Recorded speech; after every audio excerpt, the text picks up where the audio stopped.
G'day everyone and welcome back to another vid. We are in Cairns today and I've decided I'll do a video about Starlink in our van. For a bit of background, for those that don't know, we are a family of 5.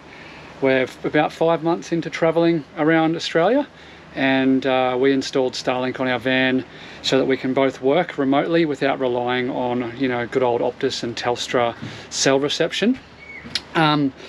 We have had a lot of people, or I have had a lot of people in a short space of time driving past in caravan parks and hip camps and things, see me putting up the dish or taking it down and just ask me about Starlink, whether I like it, how well does it work, how much does it cost, all that sort of stuff. So not super interesting to a lot of people, but I'm sure there's a few of you out there that are in a similar position to us and are looking at Starlink and wanting to know a little bit more about it.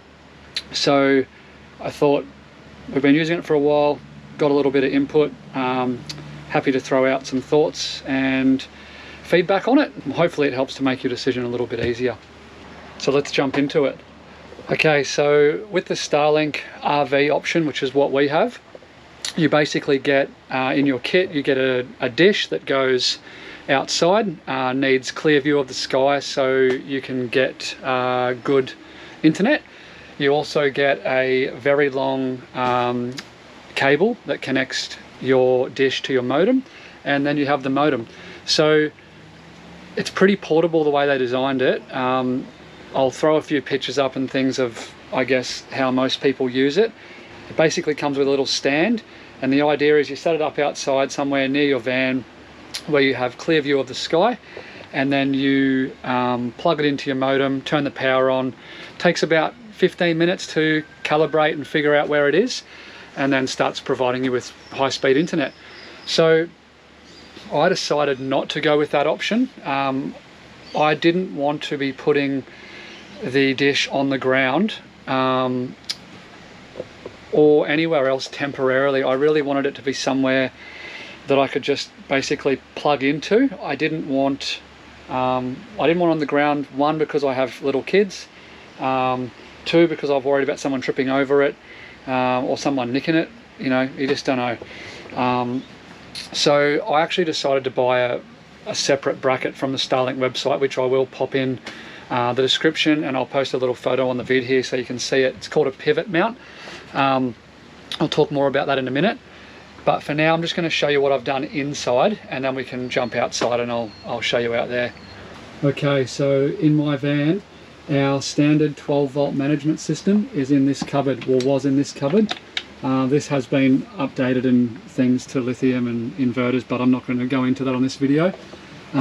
This power point was already here, and I have obviously a little bit of space there, so I decided that I would mount my Starlink modem, which is this guy here, just basically on some Velcro strips.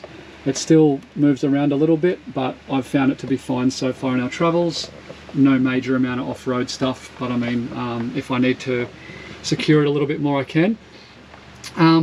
So basically I've mounted this here where I have the ability to plug it straight into power, and I have the quite large data cable here, or Cat 6 I think it might be, correct me if I'm wrong.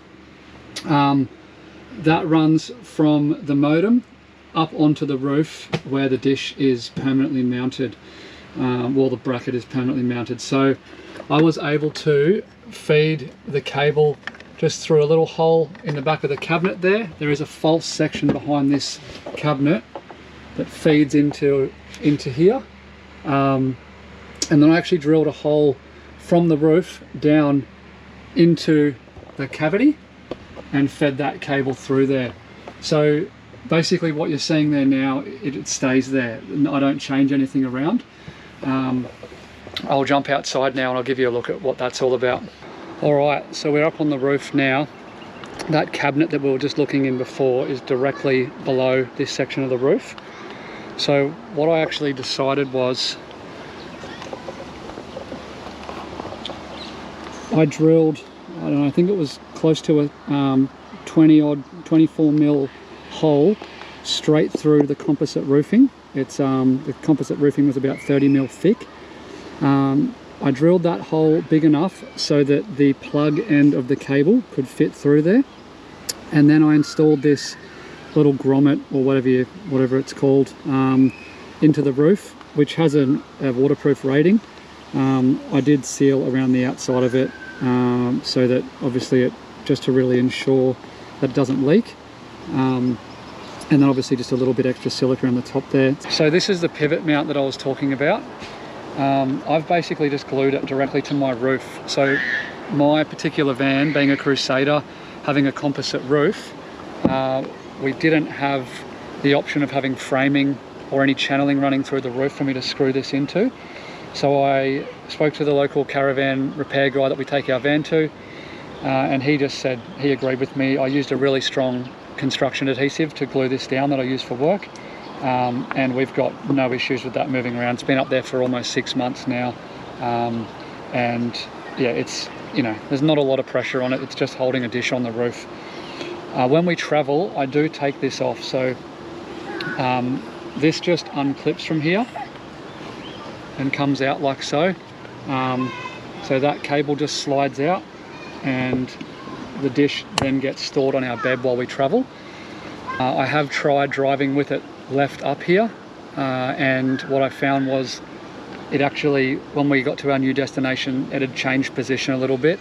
Because it does have a motor inside it, I am obviously concerned if that's moving when it's not on, it could damage the gears or something inside of it. So I've decided not to drive with it up here anymore. We simply just pull up at the stop, grab this off the bed, bring it up here, plug it in, clip it on, flick the switch on in the modem, and the Starlink does its thing. So obviously the benefit, in my opinion, of having it set up like I have, not saying it's the only way to do it, just the benefits for me were that I don't have cables running out windows or doorways, you know, and the dish sitting out on the grass somewhere, which is a huge plus, especially with the kids. Also, it's just easy, rather than having to pack that all in a box and store it somewhere when we travel safely. I can simply just climb up on the roof, pull the dish out of the bracket, disconnect the cable, bring it in here, throw it on the bed. It's safe, it's not going to get damaged. I don't have to coil anything up. I do just, instead of leaving that cable on the roof flapping around, I do just put a little bit of duct tape on it and just tape it to the side of the bracket, just so it's not, you know, blowing around in the breeze. Don't want it to get damaged, obviously. Yeah, it's just really simple for me, a much better option. It's not going to suit everyone.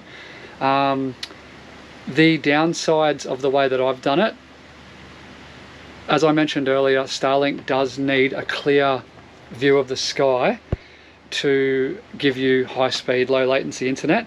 So if you happen to be parked under a tree or anything else that's obstructing the view of the dish, you will not get internet, or you may get partially obstructed views, and then you will get patchy internet that has constant dropouts. We have had that happen a couple of times where we weren't able to get the van positioned in a spot that gave us a clear view of the sky, and the caravan park that we were at may not have had space to move us. It didn't bother us because we both had 4G on our phones, so we were able to tether, you know, TV, computers, that sort of stuff to our phones and still be connected. That's probably the major downside of doing it the way that I have. We have been pretty lucky though. Most places we've been to, if we've pulled into sight and realised we're under a tree, then we've just asked them to move us, and most places are really good, especially in the quieter seasons when the parks aren't full anyway. So just something to keep in mind. I guess if we were really stuck, I could always just feed that cable back up through the roof, give me some extra slack, and I could set the dish up on that other mount that we received in the kit somewhere else on the roof, or maybe even on the top of the car, or, you know, out beside the van somewhere. So that's just something to keep in mind. All right, finally, I thought I'd just give you a quick look at the app for those of you that were interested in how it works. It's very simple. once it's been set up for the first time, it requires very little to no manual entry or setup stuff. Simply plug it in and turn it on. I don't know how well you can see this. This is the app here. It's basically just telling me now that we're online. There's also a bit of text there just saying it's gathering obstruction data. It does this for 5 or 6 hours when you first set it up, just to basically plot out a picture of what the dish sees in terms of obstructions, if there is any. Really, I don't think it's necessary for most people. If you go out and look at your dish and then look in the direction it's facing, you're going to see if there's trees or things in the way. It's probably just a little bit of an extra thing to help people out who may not be quite sure of that sort of stuff. All right, you have also got an option in here where you can see statistics. You can see how many devices are connected. You can see there's your obstructions thing there. You can run a speed test, and there is a settings option there as well. So in the settings, this has just recently been updated. You've got router settings and Starlink settings. This is where if you were traveling and you're wanting to take it off the roof, or from pack it away in a box from where you have it mounted, you can click on Starlink here. Sorry if it's not super clear, just wanted to give you an idea, I guess. And you have an option for stow Starlink. So if I swipe that across, basically what it's going to do is put the Starlink dish into what's called a stow position. So generally it sits, when it's active, it sits in a position laid back like that, facing in a southerly direction. Once you hit that stow button, it will turn to almost vertical, and then I guess the motor's locked off and it's safe for transport. That is what I do. I stow it, go up and grab it, bring it down, throw it in here, and just seems to always work fine. All right, I think that's pretty much all the info I can give you off the top of my head. If there is anything else that I've missed, or I'll throw it in the description, or if you've got any questions about anything, please feel free to give us a comment and I'll help you out wherever I can. Also, if you are interested in the specifics of the install, as far as how I installed that cable and that sort of stuff, maybe some of you have a similar van with a composite roof or this sort of setup, by all means comment, and I'm more than happy to have a chat with you and try and help you figure out how that might work for you. If you do like the video, guys, please, it'd be great if you can give us a thumbs up. No pressure, just more if you're enjoying the content. Really appreciate any engagement you can give us or feedback.